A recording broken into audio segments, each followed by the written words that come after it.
নমস্কার বন্ধুরা, দেবাঞ্জনা কিচেন চ্যানেলে আপনাদের সবাইকে স্বাগত জানাচ্ছি। আমি দেবাশিস, আমার সাথে আছে অঞ্জু। আজকে আমরা যেটা বানাবো রেসিপিটার নাম হচ্ছে দই বেগুন, যেটা আপনি ঝটপট করে বানিয়ে নিতে পারেন। টেস্ট অসাধারণ। প্রথমে আমাদেরকে কিছু ভালো ভালো বেগুন দেখে নিয়ে নিতে হবে। তার বঁখার দিকটা কেটে নিতে হবে, মাঝখানের দিকে দুভাগ করে নিয়ে এটাকে আবার দুখানা করে নিতে হবে। একটা বেগুনকে আমরা 4খানা করে নেব। বড় সাইজের বেগুন হলে ওটাকে 6খানা কিংবা 8খানা করে নিতে পারবো। কিন্তু মনে রাখবেন, বেগুনটা কাটার পরে দেখতে হবে ওর গায়ে পোকা আছে নাকি। পোকা থাকলে বাদ দিয়ে দিতে হবে। আরেকটা জিনিস, বেগুনগুলা নরম বেগুন হলে সব থেকে ভালো হয়। যদি বুড়া বেগুন হয়, বীজগুলা যদি শক্ত হয়ে থাকে তাহলে খুব একটা ভালো হয় না। যত নরম বেগুন হবে খুব ভালো হবে তার স্বাদটা। বেগুনগুলা কেটে নেওয়ার পর এগুলাকে সঙ্গে সঙ্গে জলে ধুয়ে নিতে হবে। ধুয়ে নেওয়ার পর এতে হলুদ আর লবণ দিয়ে ভালো করে এটাকে গুলিয়ে নিতে হবে।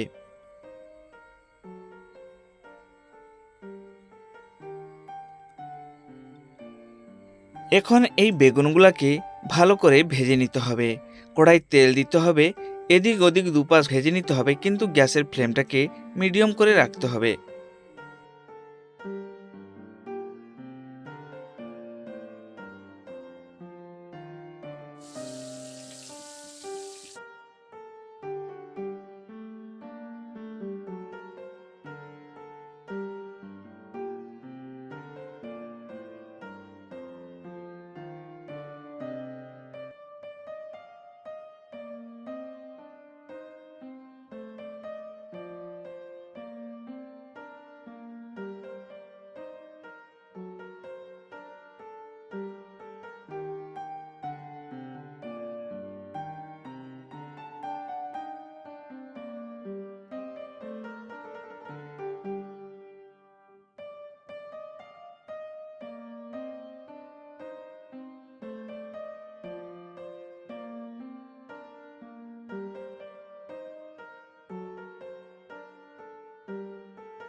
যখন বেগুনের কালারটা ঠিক এইরকম দেখা যাবে, তখন বেগুনগুলোকে বার করে নিতে হবে।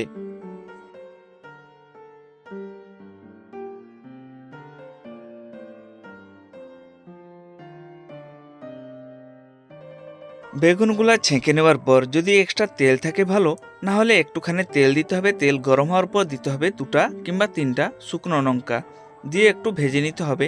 এবারে এর উপরে দিতে হবে 1 চামচের কাছাকাছি কাঁচা জিরা। এখন জিরা আর শুকনো লঙ্কাটাকে একটু লেড়ে নিতে হবে। এবারে এর উপরে দিতে হবে একটুখানি ভুরসুঙ্গা পাতা, যেটাকে কারি পাতা বলা হয়। দেওয়ার পর আবার একটুখানি এটাকে ভেজে নিতে হবে, যাতে ভুরসুঙ্গা পাতাটা একটু নরম হয়ে যায়। যখন সবগুলা একটু ভাজা হয়ে যাবে, এর উপরে দিতে হবে বেগুন ভাজা।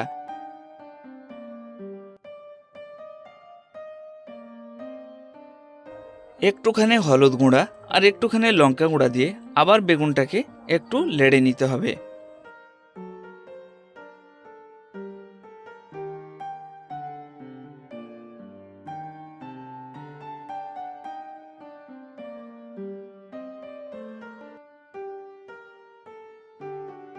এখন মশলার সঙ্গে বেগুনটা ভালো করে আমরা লেড়ে নিয়েছি। গ্যাসের ফ্লেমটাকে আমরা বন্ধ করে দিব আর এটাকে নামিয়ে নেব। এবারে এই বেগুন ভাজাটাকে মশলার সাথে একটা জায়গায় বার করে নিতে হবে।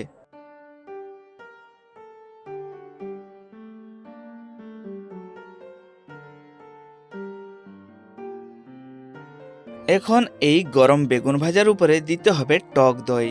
আমরা এইখানে নিয়েছি 1 বাটি টক দই। এই টক দইটাকে এর উপরে দিয়ে দিতে হবে। আপনি দই বেশি কম করতে পারেন, কোনো অসুবিধা হবে না।